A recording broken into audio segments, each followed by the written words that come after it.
ओम नमः शिवाय। नमस्कार दोस्तों, आप सभी को आषाढ़ पूर्णिमा की हार्दिक शुभकामनाएं। आज की कथा में हम सुनेंगे आषाढ़ पूर्णिमा व्रत की संपूर्ण कथा। आषाढ़ माह की पूर्णिमा तिथि जुलाई माह में है। पूर्णिमा के दिन को हिंदू शास्त्रों में बेहद खास माना जाता है।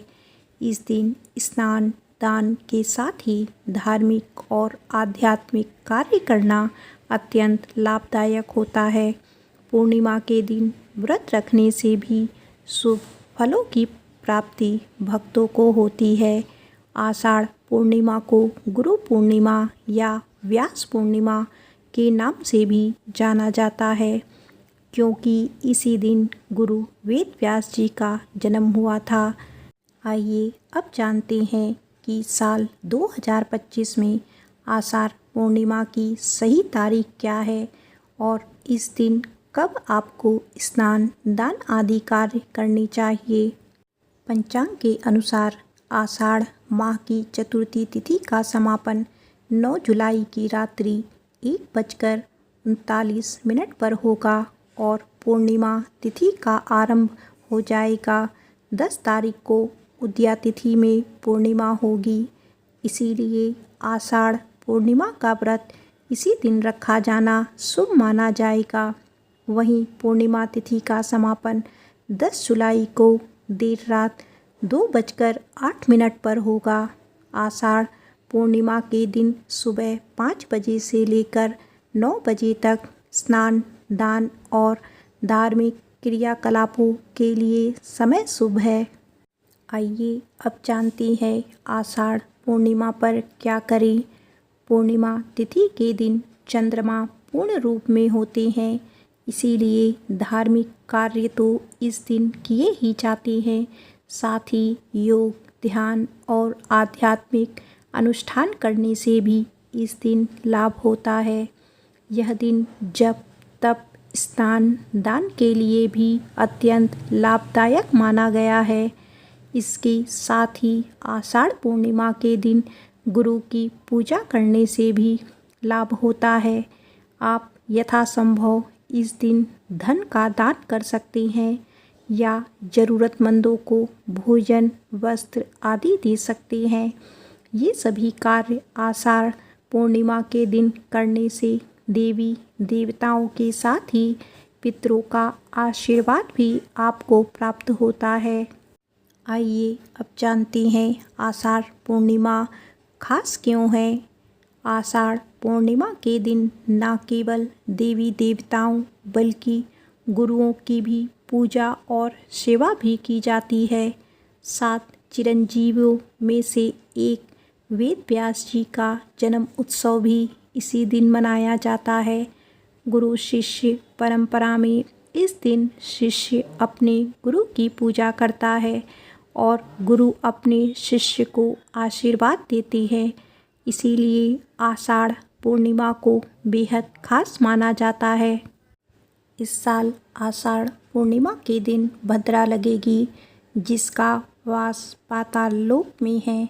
10 जुलाई को भद्रा का समय सुबह 5:15 से दोपहर 1:55 तक है, यानी इसका प्रभाव केवल 1 घंटा 20 मिनट के लिए ही है। मान्यता है कि पाताल लोक व स्वर्ग लोक में भद्रा का वास होने पर मृत्यु लोक में कोई विशेष दुष्प्रभाव नहीं होता है। आषाढ़ मास की पूर्णिमा के दिन चंद्रमा पूर्वाषाढ़ा या उत्तराषाढ़ा नक्षत्र में गोचर करते हैं। यदि आषाढ़ मास की पूर्णिमा तिथि को चंद्रमा उत्तराषाढ़ा नक्षत्र में आते हैं तो वो पूर्णिमा समृद्धि व सौभाग्य प्रदान करने वाली मानी जाती है। आषाढ़ पूर्णिमा पर जातक व्रत रखते हैं और भगवान विष्णु की उपासना करते हैं। मान्यता है कि ये व्रत मनोवांछित फल देने वाला होता है। साथ ही इस व्रत के प्रभाव से मनुष्य जीवन के सभी सुखों को भोगने के बाद मोक्ष प्राप्त करता है। आषाढ़ पूर्णिमा का दिन गुरु पूर्णिमा के रूप में भी मनाया जाता है। इस दिन लोग अपने गुरु का आशीर्वाद लेते हैं और उनके मार्गदर्शन के लिए कृतज्ञता प्रकट करते हैं। ये दिन बौद्ध संस्कृति के लिए भी विशेष महत्व रखता है। माना जाता है कि गौतम बुद्ध ने बोध गया में ज्ञान प्राप्त करने के बाद अपना पहला उपदेश सारनाथ में आषाढ़ पूर्णिमा के दिन ही दिया था। जिन जातकों की कुंडली में चंद्र दोष हो उन्हें आषाढ़ पूर्णिमा पर चंद्रमा की पूजा करनी चाहिए और उनके बीज मंत्र का जाप करना चाहिए। चंद्र दोष से मुक्ति पाने के लिए एक लाभकारी उपाय यह भी है कि पूर्णिमा के दिन स्नान के बाद किसी निर्धन ब्राह्मण को सफ़ेद वस्त्र, चावल, शक्कर, दूध, सफ़ेद मिठाई, चांदी, मोती आदि का दान करें। एक मान्यता और है कि पूर्णिमा के दिन भगवान शिव की उपासना करने से भी चंद्र दोष का निवारण होता है। आइए अब सुनते हैं पूर्णिमा व्रत की संपूर्ण कथा। द्वापर युग में एक समय की बात है कि यशोदा जी ने कृष्ण से कहा, हे कृष्ण, तुम सारी संसार के उत्पन्न करता, पोषण तथा उसके संहार करता हो। आज कोई ऐसा व्रत मुझसे कहो जिसके करने से मृत्युलोक में स्त्रियों को विधवा होने का भय ना रहे तथा यह व्रत सभी मनुष्यों की मनोकामना पूर्ण करने वाला हो। तब श्री कृष्ण कहने लगे, हे माता, तुमने अति सुंदर प्रश्न किया है। मैं तुमसे ऐसे ही व्रत को सविस्तार कहता हूँ। सौभाग्य की प्राप्ति के लिए स्त्रियों को द्वादशीत अर्थात 32 पूर्णिमाओं का व्रत करना चाहिए। इस व्रत को करने से स्त्रियों को सौभाग्य संपत्ति मिलती है। यह व्रत अचल सौभाग्य को देने वाला और भगवान शंकर के प्रति मनुष्य मात्र की भक्ति को बढ़ाने वाला है। यशोदा जी कहने लगी, हे कृष्ण, सर्वप्रथम इस व्रत को मृत्युलोक में किसने किया था, इसके विषय में विस्तार पूर्वक मुझसे कहो। श्री कृष्ण जी कहने लगे कि इस भूमंडल पर एक अत्यंत प्रसिद्ध राजा चंद्रहास से पालित अनेक प्रकार के रत्नों से परिपूर्ण कातिका नाम की एक नगरी थी। वहाँ धनीश्वर नाम का एक ब्राह्मण रहता था और इसकी स्त्री अति सुशील रूपवती थी। दोनों ही उस नगरी में बड़े प्रेम के साथ रहते थे। घर में धन धान्य आदि की कोई कमी नहीं थी। उनको एक बड़ा दुख था, उनके कोई संतान नहीं थी, जिस वजह से वह बहुत दुखी रहते थे। एक दिन एक बड़ा तपस्वी योगी उस नगरी में आया। वह योगी बाकी सभी घरों से भिक्षा मांगकर भोजन किया करता था, लेकिन उस ब्राह्मण के घर से भिक्षा नहीं मांगा करता था। एक दिन योगी गंगा किनारे भिक्षा मांगकर प्रेम पूर्वक खा रहा था कि धनेश्वर ने योगी को यह सब करते देख लिया। सब कार्य किसी प्रकार से देख लिया। अपनी भिक्षा अनादर से दुखी होकर धनेश्वर योगी से बोली, और सभी घरों से भिक्षा लेते हैं परंतु मेरे घर की भिक्षा कभी भी नहीं लेते, इसका कारण क्या है? योगी कहने लगा कि आपके धर्म हमें इस बात की आज्ञा नहीं देता है, क्योंकि अभी आप गृहस्थ जीवन में एक सुख से वंचित हैं। आपके घर संतान होने पर मैं आपके घर से भी भिक्षा स्वीकार कर लूँगा। उन्होंने कहा कि जिसे संतान नहीं है उसके घर से भिक्षा लेने से मेरे भी पतित हो जाने का भय है।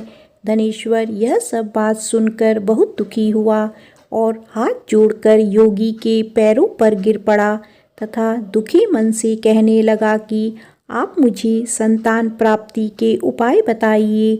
आप सर्वज्ञ हैं, मुझ पर अवश्य ही यह कृपा कीजिए। धन की मेरे घर में कोई कमी नहीं है, लेकिन मैं संतान ना होने के कारण अत्यंत दुखी हूँ। आप मेरे इस दुख का हरण कीजिए। यह सुनकर योगी कहने लगे, तुम चंडी की आराधना करो। घर पहुंचकर उन्होंने यह सारी बात अपनी पत्नी को बताई और खुद वन में चला गया।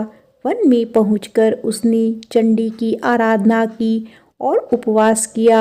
चंडी ने 16 दिन उसको सपने में दर्शन दिए और कहा कि हे धनेश्वर, जा, तेरे पुत्र होगा, लेकिन उसकी आयु सिर्फ 16 वर्ष होगी। 16 वर्ष की आयु में ही उसकी मृत्यु हो जाएगी। अगर तुम दोनों स्त्री और पुरुष 32 पूर्णिमाओं का व्रत करोगे तो यह दीर्घ आयु हो जाएगा। जितनी तुम्हारा सामर्थ्य हो उतने आचे के दिए जलाकर शिवजी का पूजन करना, लेकिन पूर्णमासी 32 ही होनी चाहिए। सुबह होते ही तुम्हें इस स्थान के पास एक आम का पेड़ दिखाई देगा। उस पर चढ़कर एक फल तोड़कर अपने घर चले जाना। अपनी स्त्री को इस बारे में बताना। सुबह स्नान होने के बाद वह स्वच्छ होकर शंकर जी का ध्यान करके उस फल को खा ले। तब शंकर भगवान की कृपा से उसको गर्भ हो जाएगा। जब ब्राह्मण सुबह उठा तो उसे उस स्थान पर आम का पेड़ दिखाई दिया और वह उसे फल तोड़ने को चढ़ा, लेकिन वह पेड़ पर नहीं चढ़ पा रहा था। यह देखकर उसे बड़ी चिंता हुई। उसने भगवान गणेश की उपासना की और कहा, हे दयानिधे, अपने भक्तों के विघ्नों का नाश करके उनके मंगल कार्य को करने वाले, दुष्ट का नाश करने वाले, रिद्धि सिद्धि देने वाले, आप मुझे इतना बल दे कि मैं अपनी मनोकामना पूरी कर सकूं। इसके बाद वह पेड़ से फल तोड़कर अपनी पत्नी के पास पहुंचा। उसकी पत्नी ने अपने पति के कहे अनुसार इस फल को खा लिया और वह गर्भवती हो गई। देवी की कृपा से उसे बहुत सुंदर पुत्र पैदा हुआ। उसका नाम उन्होंने देवीदास रखा। माता पिता के हर्ष और शोक के साथ वह बालक बढ़ने लगा। भगवान की कृपा से बालक बहुत ही सुंदर था, सुशील और पढ़ाई लिखाई में भी बहुत ही निपुण था। दुर्गा जी के कथा अनुसार उसकी माता से 32 पूर्णमासी का व्रत रखा। जैसे ही 16वां वर्ष लगा, दोनों पति पत्नी बहुत दुखी हुए, कहीं उनके पुत्र की मृत्यु ना हो जाए। उन्होंने सोचा कि अगर उनके सामने यह सब हुआ तो वह कैसे देख पाएंगे। तभी उन्होंने देवीदास के मामा को बुलाया और 1 वर्ष के लिए देवीदास को काशी में पढ़ने के लिए भेज दिया।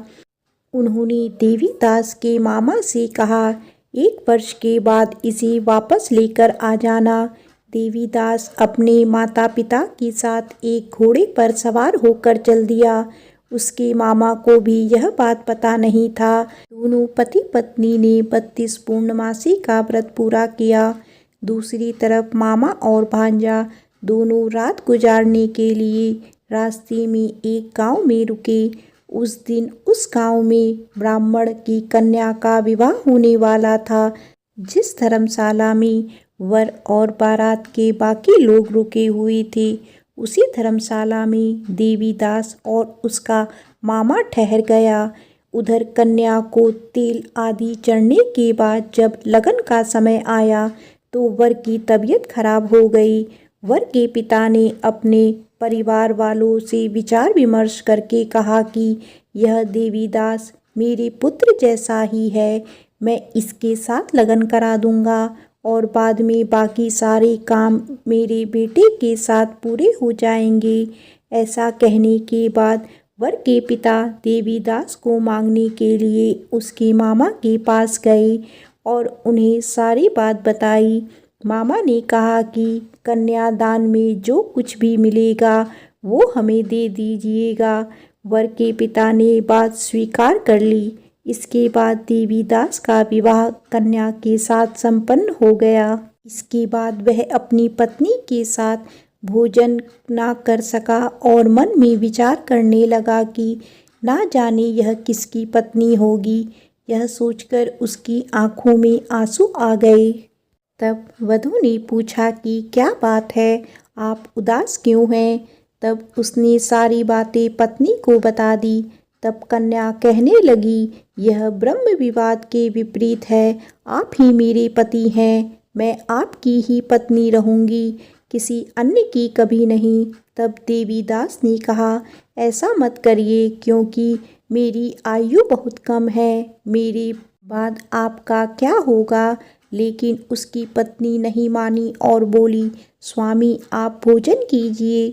दोनों रात में सोने के लिए चले गए। सुबह देवीदास ने पत्नी को 4 नगों से जड़ी एक अंगूठी दी और एक रुमाल दिया और बोला कि हे प्रिय, इसे लो और संकेत समझकर स्थिर चित्त हो जाओ। मेरे मरण और जीवन जाने के लिए एक पुष्प वाटिका बना लो, उसमें सुगंधित वाली एक नवमल्लिका लगा लो, उसको प्रतिदिन जल से सींचा करें और आनंद के साथ खेलो कूदो। जिस समय और जिस दिन मेरा प्राणांत होगा, उस दिन यह फूल सूख जाएगा। जब यह फिर से हरे हो जाएं, तो जान लेना मैं जीवित हूँ। यह समझाकर वह वहाँ से चला गया।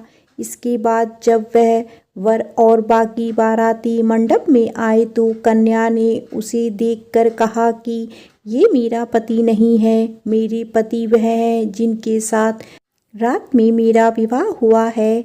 इसके साथ मेरा विवाह नहीं हुआ है। अगर यह वही है तो यह बताए कि मैंने इसको क्या दिया है। साथ ही कन्यादान के समय जो आभूषण मिले उन्हें दिखाए। कन्या की ये सारी बातें सुनकर वह कहने लगा कि मैं यह सब नहीं जानता। इसके बाद सारी बारात भी अपमानित होकर लौट गई। भगवान कृष्ण बोले, हे माता, इस प्रकार देवीदास काशी चला गया। कुछ समय जब बीत गया तो एक सर्प उसको डसने के लिए वहां आया, लेकिन वह उसको काट नहीं पाया, क्योंकि उसकी माता ने पहले ही 32 पूर्णमासी का व्रत कर लिया था। इसके बाद खुद काल वहां पहुंचा। भगवान की कृपा से तभी वहां माता पार्वती और भगवान गणेश आ गए। देवीदास को मूर्छित दशा में देखकर माता पार्वती ने भगवान शिव से प्रार्थना की कि महाराज, इस बालक की माता ने पहले ही 32 पूर्णमासी के व्रत कर लिए हैं, आप इसको प्राण दें। भगवान शिव ने माता पार्वती के कहने पर उन्हें प्राण दान दे दिया। उधर उसकी पत्नी उसके काल की प्रतीक्षा कर रही थी। उसकी पत्नी ने जाकर देखा कि पुष्प और पत्र दोनों ही नहीं है, तो उसको बहुत आश्चर्य हुआ। और जब उसने देखा कि पुष्प वाटिका फिर से हरी हो गई, तो वह समझ गई कि उसका पति जिंदा हो गया है। इसके बाद वह बहुत ही प्रसन्न होकर अपने पिता से कहने लगी कि मेरे पति जीवित हैं, उनको ढूंढिए। जब 16वां वर्ष व्यतीत हो गया तो देवीदास भी अपने मामा के साथ काशी चल दिया। इधर उसकी पत्नी के परिवार वाले उन्हें ढूंढने के लिए ही जा रहे थे कि उन्होंने देखा कि देवीदास और उसका मामा उधर ही आ रहे हैं। उसको देखकर उनके ससुर बहुत प्रसन्न हुए और उसे अपने घर ले आए। वहाँ सारा घर इकट्ठा हो गया और कन्या ने भी उसे पहचान लिया। देवीदास ने इसके बाद अपनी पत्नी और मामा को लेकर वहाँ से चल दिया। उसके ससुर ने भी उसे बहुत धन दहेज दिया। जब वह अपने घर की तरफ चल रहा था तो उसके माता पिता को लोगों ने खबर दी कि तुम्हारा पुत्र देवीदास अपनी पत्नी और मामा के साथ आ रहा है। ऐसा समाचार सुनकर पहले तो उन्हें विश्वास नहीं हुआ, लेकिन जब देवीदास आया और उसने अपने माता पिता के पैर छुए तो देवीदास के माता पिता ने उनका माथा चूमा और दोनों को अपने सीने से लगा लिया। दोनों के आने की खुशी में धनेश्वर ने बहुत दान दक्षिणा ब्राह्मणों को दी। श्री कृष्ण जी कहने लगे कि इस तरह धनेश्वर को 32 पूर्णिमाओं को व्रत के प्रभाव से संतान प्राप्त हुए और जो स्त्रियां इस व्रत को करती हैं वह जन्म जन्मांतरों तक वैधव्य का दुख नहीं भोगती और सदैव सौभाग्यवती रहती हैं। यह मेरा वचन है। यह व्रत संतान देने वाला और सभी मनोकामनाओं को पूर्ण करने वाला है। प्रेम से बोलो उमापति शंकर भगवान की जय।